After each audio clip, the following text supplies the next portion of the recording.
¿Cómo saber la voluntad de Dios?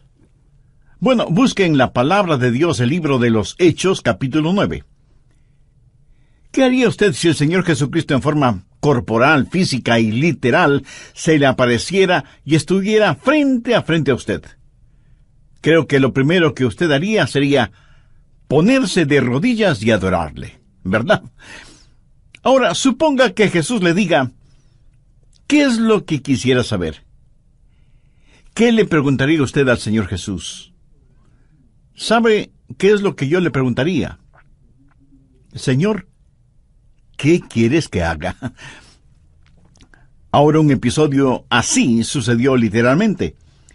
El Señor Jesús se le apareció a un hombre llamado Saulo, y Saulo hizo esa pregunta. Leamos Hechos, capítulo 9, versos 1 y 2. Saulo, respirando aún amenazas y muerte contra los discípulos del Señor, vino al sumo sacerdote y le pidió cartas para las sinagogas de Damasco, a fin de que si hallase algunos hombres o mujeres de este camino, los trajese presos a Jerusalén. En simple español eso significa que él tenía autorización para perseguir a los cristianos, ponerlos en la cárcel y llevarlos a Jerusalén para que sean enjuiciados. En su viaje, estando cerca de Damasco, una luz intensa que venía desde el cielo los rodeó. Saulo se cayó de su caballo, y estando en tierra, oyó una voz que le decía, «Saulo, Saulo, ¿por qué me persigues?» Él dijo, «¿Quién eres, Señor?» Y él le dijo, «Yo soy Jesús a quien tú persigues. Dura cosa te es dar coces contra el aguijón». Él, temblando y temeroso, dijo, «Señor, ¿qué quieres que yo haga?» Y el Señor le dijo, «Levántate y entra en la ciudad, y se te dirá lo que debes hacer». Las dos grandes preguntas que todos debemos hacer alguna vez son, primera, ¿quién eres, Señor? Y segunda, Señor, ¿qué quieres que haga? Esas son dos extraordinarias preguntas. Y el apóstol Pablo invirtió el resto de su vida encontrando las respuestas a esas preguntas. ¿Quién es Jesús? ¿Y qué es lo que Jesús quería que él hiciera? Leí acerca de un joven marinero que hizo su primer viaje a bordo de un destructor, cruzando el océano. El entrenamiento de este joven marinero era impecable, por lo que le asignaron la tarea de sacar ese buque de guerra del muelle y llevarlo de regreso a los Estados Unidos. Era la primera vez que le habían asignado un trabajo tan importante y él quería hacerlo bien. Era un joven marinero muy inteligente, así que en un momento la cubierta del buque se llenó de actividad. El joven da órdenes por aquí y órdenes por allá, y todo se movía con la precisión de un reloj suizo.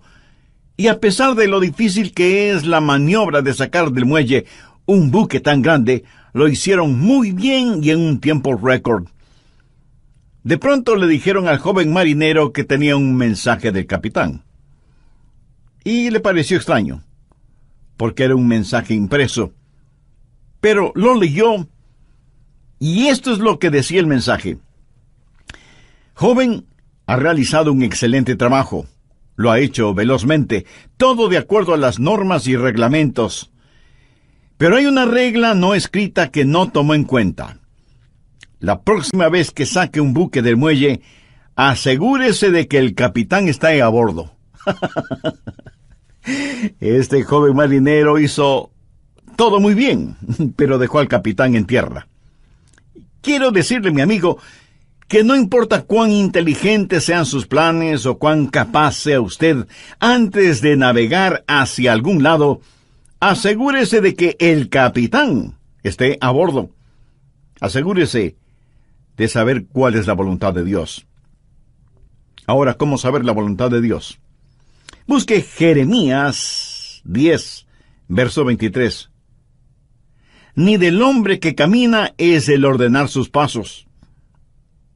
De la vida de Saulo, quien más tarde fue el apóstol Pablo, podemos aprender por lo menos 3 cosas, y oro que el Espíritu Santo de Dios las grabe en su corazón. Primero, una guía es prometida. ¿Y qué bendición es esta? Dios ha prometido guiar. Mire Hechos 9, la parte final del verso 6. Y el Señor le dijo, levántate y entra en la ciudad, y se te dirá lo que debes hacer. No creo que Jesús pudo haberle dado una mejor promesa que esta. Y usted dirá, pastor, eso es lo que el Señor le dijo a Saulo, pero no me lo ha dicho a mí. Déjeme darle algunos versículos. Efesios 2:10.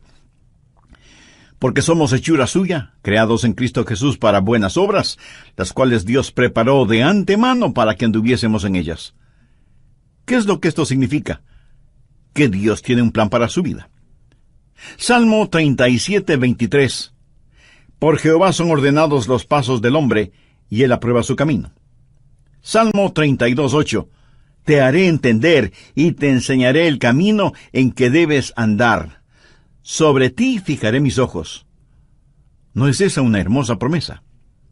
Y ahora Isaías 58:11. Jehová te pastoreará siempre. Proverbios 3, versos 5 y 6.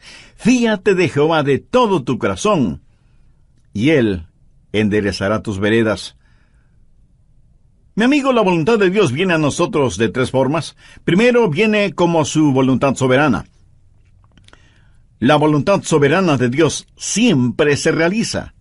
Nadie puede cambiarla ni detenerla. Dios es Dios y realiza lo que desea hacer, porque no hay nadie que pueda oponerse a su voluntad. La voluntad de Dios es misteriosa, es desconocida. Ni usted ni yo podemos conocerla. Solamente Dios la conoce. Deuteronomio 29:29 dice, las cosas secretas pertenecen a Jehová nuestro Dios, mas las reveladas son para nosotros y para nuestros hijos para siempre. Las cosas secretas pertenecen a Dios. Usted será una persona mucho más feliz si renuncia a ser Dios y deja que Dios sea Dios. Hay ciertas cosas que usted nunca entenderá, sino hasta cuando llegue al cielo, si es que es salvo, y cuando esté allá le aseguro que ya no tendrá interés en saberlas. Las cosas secretas pertenecen a Dios. Esa es la voluntad soberana de Dios.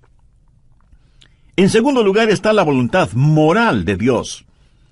Hay ciertas cosas que Dios dice que son correctas y otras que son incorrectas. Por ejemplo, el robo, la fornicación, el asesinato, el orgullo, la mentira, son cosas incorrectas. En cambio, el amor, la justicia, la honestidad, la pureza, la bondad, el respeto, la consideración, son cosas correctas. Esta es la voluntad moral de Dios, y no va a cambiarla para mí, ni va a cambiarla para usted. Son normas fijas de lo bueno y lo malo, porque Dios así lo ha decretado. ¿Estamos de acuerdo? La voluntad moral de Dios la encontramos en la palabra de Dios, sin titubeos, sin tartamudeos, ni apologías, ni vacilaciones. Dios dice, esto es bueno, o esto es malo. Es la voluntad moral de Dios, y no la va a cambiar absolutamente por nadie. En tercer lugar, está la voluntad particular de Dios. Esto es, la voluntad especial de Dios para usted o para mí. Dios tuvo una voluntad especial para Saulo. Por ejemplo, mire en Hechos 9:15. El Señor le dijo, ve, porque instrumento escogido me es este para llevar mi nombre en presencia de los gentiles y de reyes y de los hijos de Israel, porque yo le mostraré cuánto le es necesario padecer por mi nombre. Dios tuvo un plan muy especial para este hombre. Pablo sería un apóstol a los gentiles. Era un vaso escogido. Verá, eso es muy importante para mí. Dios lo escogió en forma muy particular para que sea un vaso especial, y Dios tiene una voluntad especial para cada uno de nosotros. Por ejemplo, fue la voluntad soberana de Dios que un hombre llamado Adrian Rogers sea parte de los elegidos de Dios. ¡Aleluya! Yo francamente no lo entiendo, pero me regocijo. Es la voluntad soberana de Dios. En forma soberana, Dios derramó su amor sobre mí y me salvó, y agradezco a Dios por eso. Y luego fue la voluntad moral de Dios que yo me casara con una cristiana. La Biblia dice que no debemos unirnos en yugo desigual con los incrédulos. Por lo tanto, sé que Dios tiene una voluntad moral para que, si me case con una creyente en el Señor Jesucristo. Y para mí, Dios tuvo una voluntad particular. Y su nombre es Joyce. ¿Lo ve? La voluntad soberana de Dios trabajó en mi vida. La voluntad moral de Dios estuvo en mi esposa. Sabía que quería casarme con una muchacha cristiana. Y cuando iba a dejar a casa a Joyce después de haber estado en la iglesia o después de algún juego de fútbol en la universidad, al regresar a mi casa oraba: oh Dios, quisiera casarme con Joyce. Y creo con todo mi corazón que Dios contestó mi oración porque estaba dentro de su voluntad. Y Dios me dio esa maravillosa y especial mujer para que sea mi esposa. Dios tiene un plan para su vida. Dios tiene una voluntad particular para su vida. El por qué Dios está interesado en usted o en mí solo muestra la grandeza de su amor. Somos menos que una partícula de polvo en el océano de la existencia y, sin embargo, Dios nos conoce. Él sabe nuestras idas y venidas, sabe cuando nos sentamos y cuando nos ponemos de pie. Aún los cabellos de nuestra cabeza están contados. Y Dios no solo que nos ama, sino que también cuida de nosotros. Un niño comenzó a orar el Padre Nuestro y dijo: Padre nuestro que estás en los cielos. ¿Cómo es que sabes mi nombre? Se imagina, Él sabe nuestro nombre. De entre los billones de seres humanos que existen y que son preciosos para Él, Dios sabe el nombre de cada uno de sus hijos. La voluntad de Dios está prometida. Guía y liderazgo es su promesa. ¿La tiene usted? Dios ha prometido guiarle, pero sabe que hay 6 errores o mitos acerca de la voluntad de Dios. Espero y oro que podamos desterrarlos de nuestras mentes para siempre. Son mitos que necesitan ser destruidos. Primero, que Dios le dará un mapa para su vida. Y eso no es cierto. No lo hará. No se lo dio al apóstol Pablo entonces y no se lo dará a usted ahora. La voluntad de Dios para usted no es un mapa. Es una relación. Cuando Él guió al pueblo de Israel por el desierto, ¿cómo lo guió? ¿Le dio algún mapa? No. Pero les dio las columnas de fuego y nubes para que las siguieran y para que el pueblo se mantuviera relacionado con Él. A muchos nos gustaría tener un mapa y decir: vamos a ir a este lugar y luego iremos a este otro lugar y más tarde aquí y más tarde allá. Pero Dios es el que quiere hacer eso y me alegro de que sea así, aún para mantener la parte romántica del asunto. De otra manera, todo carecería de emoción y hasta de sentido de reverencia y temor, si supiéramos lo que el mañana tiene para nosotros. Cuando estudiaba en la universidad, un día otro joven que se estaba preparando para ir al pastorado se sentó junto a mí y me dijo: Adrián, ¿sabes lo que hice la semana pasada? Le dije que no lo sabía. Y él prosiguió: estuve en Memphis, en Tennessee, y fui a ver al Dr. Lee. De paso, debo decir que el Dr. Lee fue con toda seguridad el más grande, cordial, santo y elocuente ministro que yo haya conocido. Así que ese joven y neófito teólogo, al decirme que estuvo para verse con el Dr. Lee, me dejó poco menos que asombrado. Y pensé: ¿cómo logró entrar? ¿Y cómo el Dr. Lee pudo perder el tiempo con un joven imberbe como él? Yo pensaba todo eso y al mismo tiempo me decía: cómo me hubiera gustado a mí hacer lo mismo. Hubiera sido como decir: estuve en Washington y fui a ver un ratito al presidente de los Estados Unidos. Así que, picada mi curiosidad, le dije: a ver, cuéntame, ¿cómo lo lograste? Me dijo que llegó hasta la oficina de la secretaria y le preguntó si podía ver al Dr. Lee. Ella me dijo que sí, pero solo por unos pocos minutos. Él entró en la oficina del Dr. Lee, conversaron brevemente sobre varias cosas, y finalmente el Dr. Lee oró con y por el joven estudiante. Y eso fue muy interesante para mí. Y traté de imaginarme toda la escena. Los años pasaron, y en la voluntad de Dios llegué a ser el pastor de esa misma iglesia. Tuve la misma oficina que tuvo el Dr. Lee.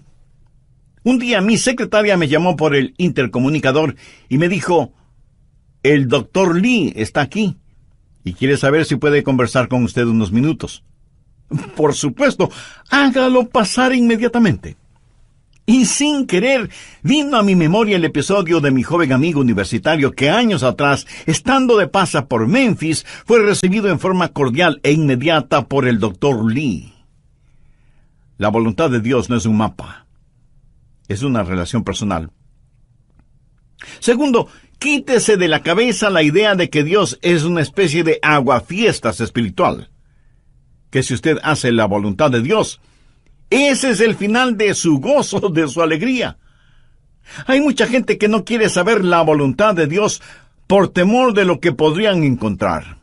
Dicen: si le digo a Dios que quiero hacer su voluntad, ¿quién sabe a dónde me mandará? Muchos de ustedes seguramente son padres.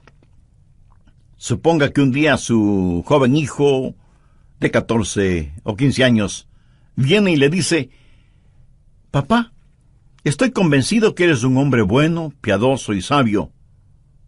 Quiero saber qué es lo que quieres que haga. Haré cualquier cosa que tú quieras que haga. ¿Qué haría usted? Creo que usted primero se quedaría como una estatua con la boca abierta.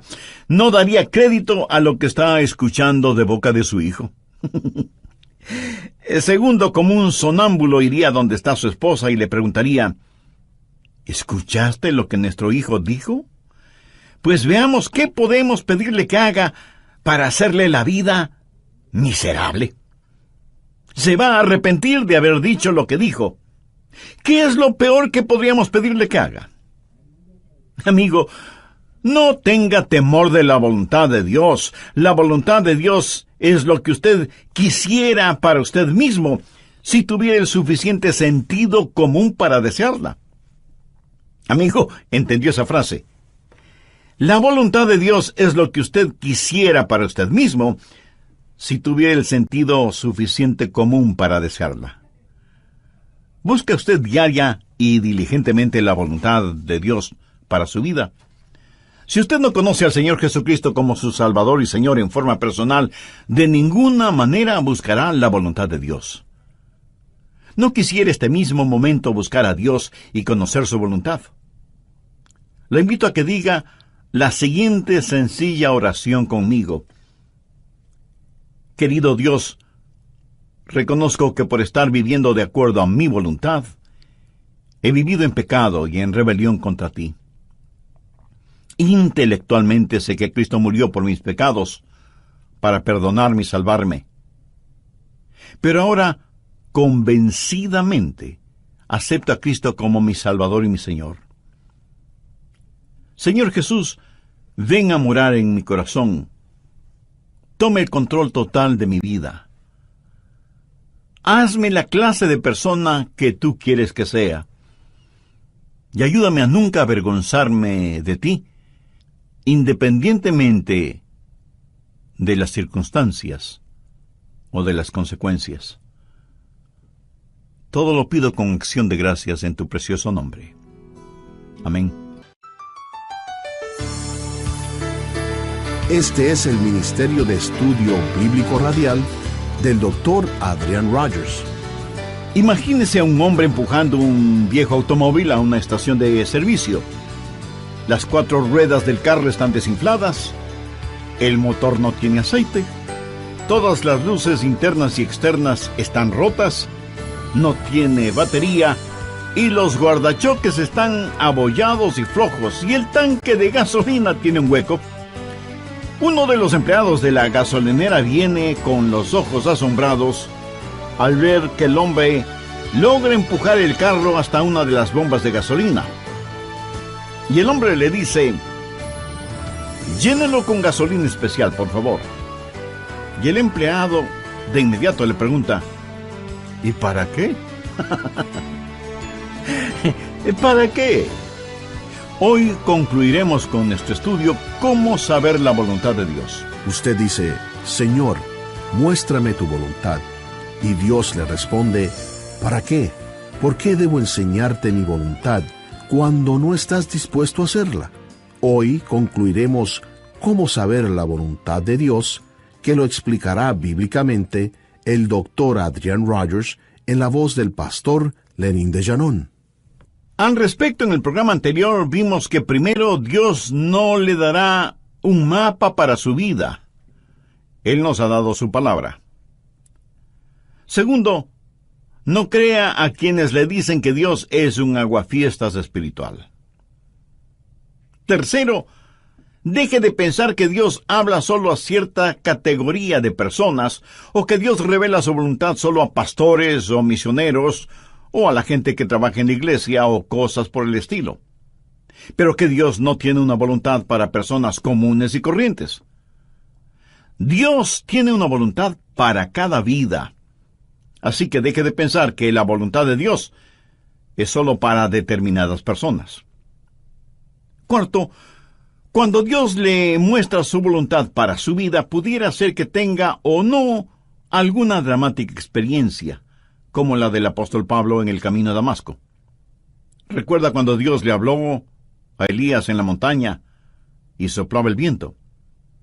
Dios no estuvo en el viento, ni en el fuego, ni en el terremoto.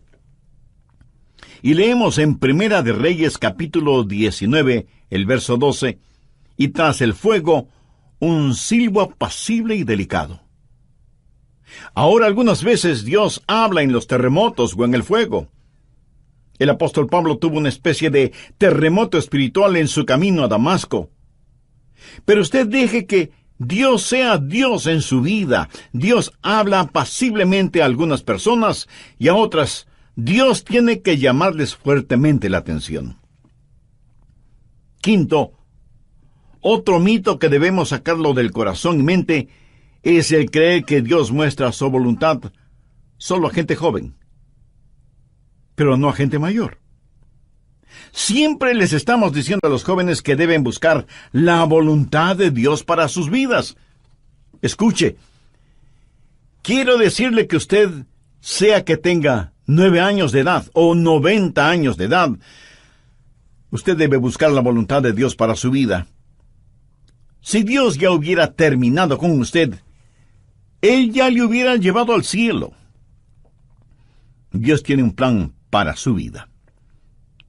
Sexto, el último mito que necesitamos destruir es el que dice que de alguna manera Dios oculta o esconde su voluntad de nosotros. Pensemos nuevamente en el joven que está frente a su padre, quien le dice: hijo, hay algo que quiero que hagas, y si lo haces, te daré una buena recompensa. Pero si no lo haces, te llevaré a tu cuarto y aplicaré la vara de la disciplina donde termina tu espalda.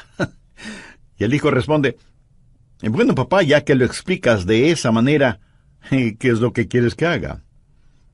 Y el padre le responde: pues no te lo voy a decir. Tú debes descubrirlo. Pregunto, ¿qué clase de padre haría una cosa así? Dios no esconde su voluntad de nosotros. Todos los versículos que hemos visto dicen que Dios quiere revelar su voluntad, que Dios quiere mostrarnos su voluntad. La voluntad de Dios no es una especie de tesoro de piratas, escondido quién sabe dónde. Segundo, la guía es provisional. Hay ciertas provisiones que están en juego antes de que usted conozca la guía de Dios. Por ejemplo, en primer lugar, debe haber disponibilidad. Miremos nuevamente Hechos 9:6. Él, temblando y temeroso, dijo: Señor, ¿qué quieres que yo haga? Ahora, eso presupone que él quiere hacer lo que Dios quiere que él haga. Mucha gente quiere hacer su propia voluntad, pero que Dios ponga su sello de aprobación. Son como las personas que buscan un arquitecto porque quieren construir sus casas, pero en realidad lo que quieren es que el arquitecto interprete y diseñe lo que ellos tienen en mente. Y eso está bien cuando se trata de construir una casa, pero no está bien cuando se trata de construir una vida. La pregunta de Pablo fue: Señor, ¿qué quieres que yo haga?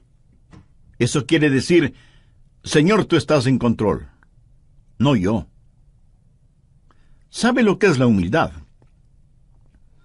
Humildad significa que se le puede enseñar. ¿A cuántos de ustedes se les podría enseñar hoy?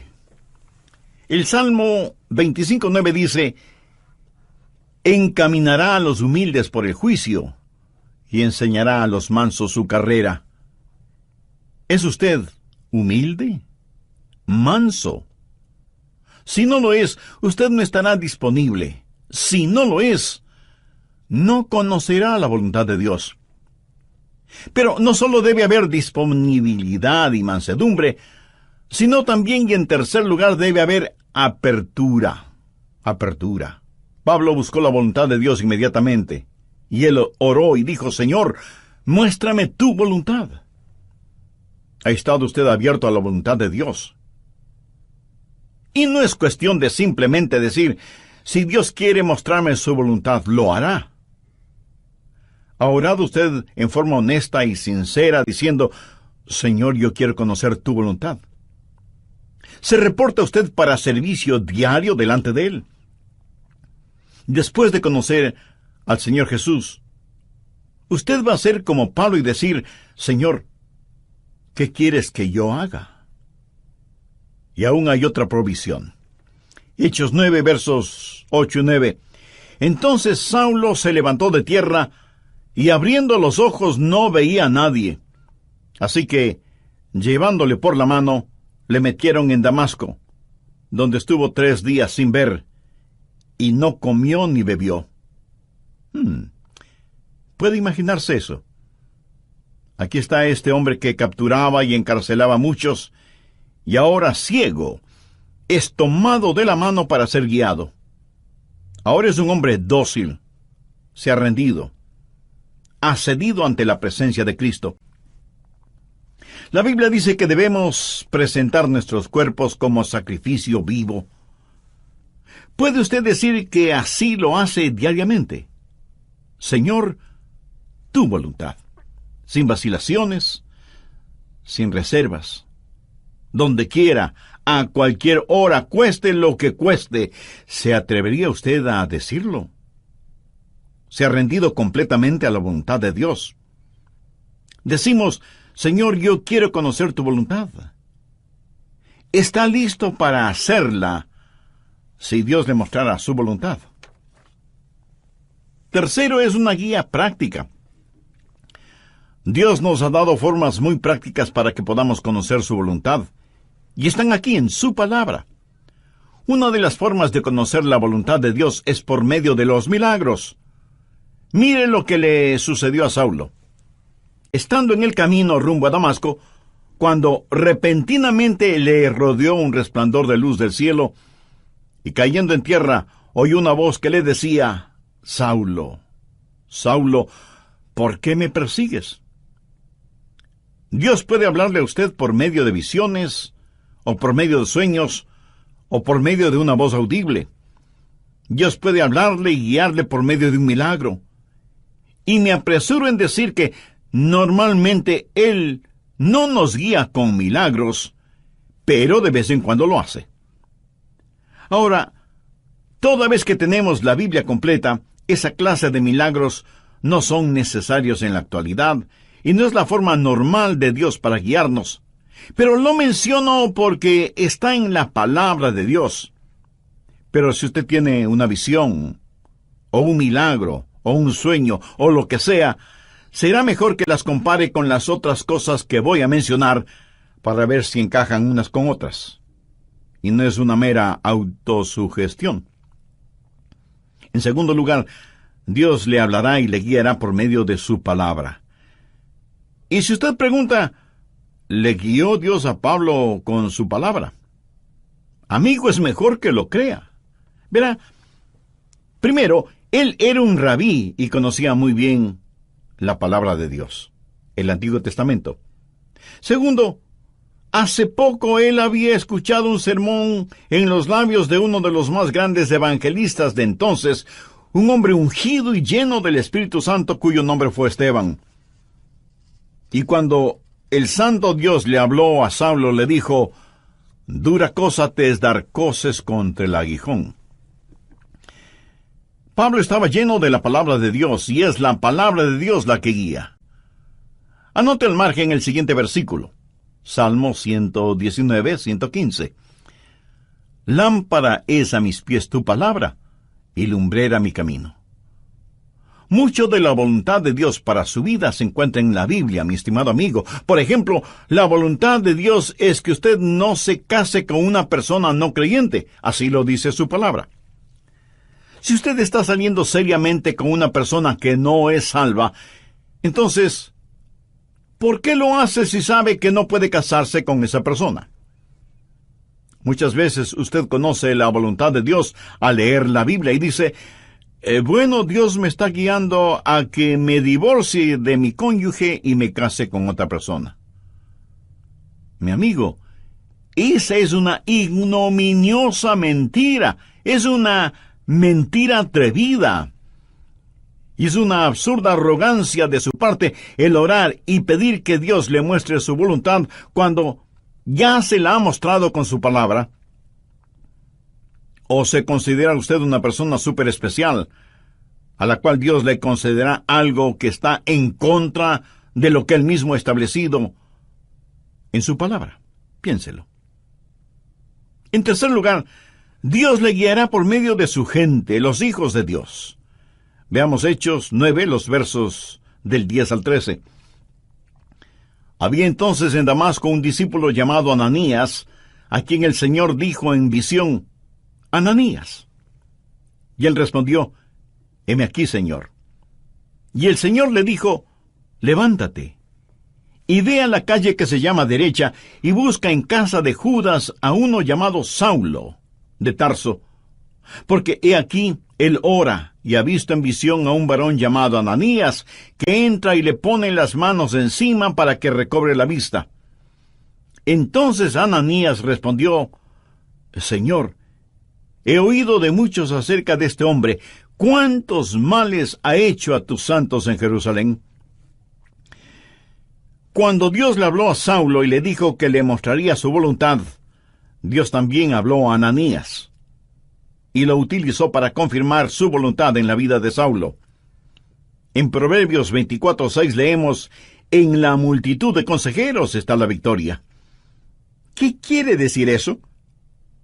Que cuando Dios le habla a usted acerca de algo, muchas veces Dios lo confirmará por medio de alguien más.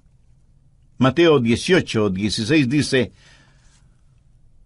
«Toma aún contigo a uno o dos, para que en boca de 2 o 3 testigos conste toda palabra». No sea ni orgulloso ni arrogante pensando que usted no necesita el consejo de otras personas. Otra manera en que Dios confirma su voluntad para usted es por medio del Espíritu Santo.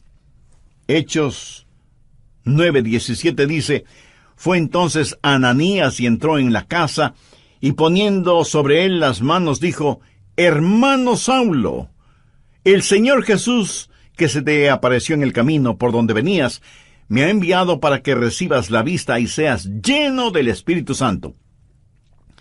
Y desde ese momento el Espíritu de Dios estuvo guiando a Saulo, quien más tarde escribió a los romanos, «Porque todos los que son guiados por el Espíritu de Dios, estos son hijos de Dios». Y en Gálatas 5:18, Pablo dice, «Pero si sois guiados por el Espíritu, no estáis bajo la ley». El Espíritu de Dios le guiará. Déjeme decirle cómo el Espíritu Santo le guiará. Si alguna vez ve a alguna persona con convulsiones, seguramente está controlada por el diablo. Dios no grita y Dios no empuja. Dios susurra y guía. Él guía a sus ovejas. No las está llevando al matadero, las lleva a pastos verdes. Y es mejor que usted sea sensible para escuchar al Espíritu Santo y reconocer la voz de Dios. Finalmente, usted puede conocer la voluntad de Dios por la sabiduría de Dios. Él le guiará con absoluta sabiduría. Note lo que dice Hechos 9:20 al referirse a Saulo. Enseguida predicaba Cristo en las sinagogas, diciendo que éste era el Hijo de Dios. Este hombre, Saulo, comenzó a predicar de inmediato. Y todos los que le oían estaban atónitos y decían: ¿no es este el que asolaba en Jerusalén a los que invocaban este nombre? Y a eso vino acá, para llevarlos presos ante los principales sacerdotes. Pero Saulo mucho más se esforzaba y confundía a los judíos que moraban en Damasco, demostrando que Jesús era el Cristo. Ahora, ¿de dónde tuvo esa sabiduría? Dios le dio sabiduría sobrenatural. Santiago 1:5 dice: y si alguno de vosotros tiene falta de sabiduría, pídala a Dios, el cual da a todos abundantemente y sin reproche, y le será dada. ¿Sabe lo que es la sabiduría? Sabiduría es ver la vida desde el punto de vista de Dios. Cuando usted ora y tiene el Espíritu de Dios y la palabra de Dios en usted, empieza a tener sabiduría. El conocimiento viene cuando observamos las cosas a nuestro alrededor. La sabiduría viene cuando miramos hacia arriba, a Dios. La sabiduría tampoco es tener unas lagrimitas en las pestañas y un calorcito en el corazón. Sabiduría es tener una mente fija en Dios, llena de la palabra de Dios y guiada por el Espíritu Santo de Dios. ¿Qué es lo que dice Santiago? Que si pedimos a Dios que nos dé sabiduría, Él nos la dará y seremos guiados por la providencia de Dios.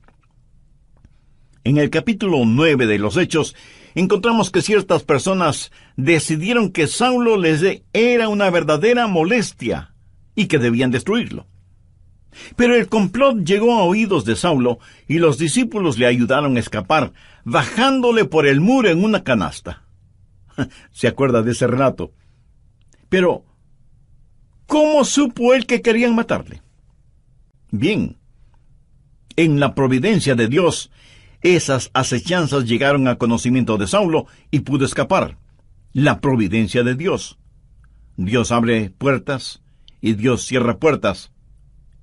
Y lo que usted podría considerar casualidad es el plan de Dios y la forma en que Dios nos guía en este mundo. Y muchas veces no lo vemos como la providencia de Dios, sino hasta muchos años después. Amigo, no tenga temor de la voluntad de Dios. La voluntad de Dios no lo llevará donde el poder de Dios no pueda sustentarlo. Y la voluntad de Dios es absolutamente lo mejor para usted, para su cónyuge, para sus hijos. Ahora escúcheme muy atentamente. La forma de conocer la voluntad de Dios para el resto de su vida es hacer la voluntad de Dios ahora. Es muy difícil el pilotear un barco que no se mueve. Verá, la forma de entender la parte de la Biblia que no entiende es obedeciendo lo que sí entiende. La manera de saber acerca del futuro es obedeciendo a Dios ahora en el presente. Y si usted tiene interés en poseer la voluntad de Dios para su vida, le diré lo que el apóstol Pablo dijo hace ya tantos siglos. Señor, ¿quién eres? Señor, ¿qué quieres que yo haga? ¿Quién es el Señor?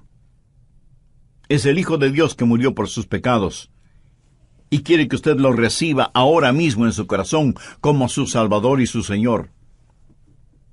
Y le prometo, basado en la autoridad de la palabra de Dios, que si usted entrega a Jesús su corazón, Él le perdonará sus pecados, Él entrará a morar en su vida por medio del Espíritu Santo, y cuando Él le llame a su presencia, usted estará con Jesús en el cielo.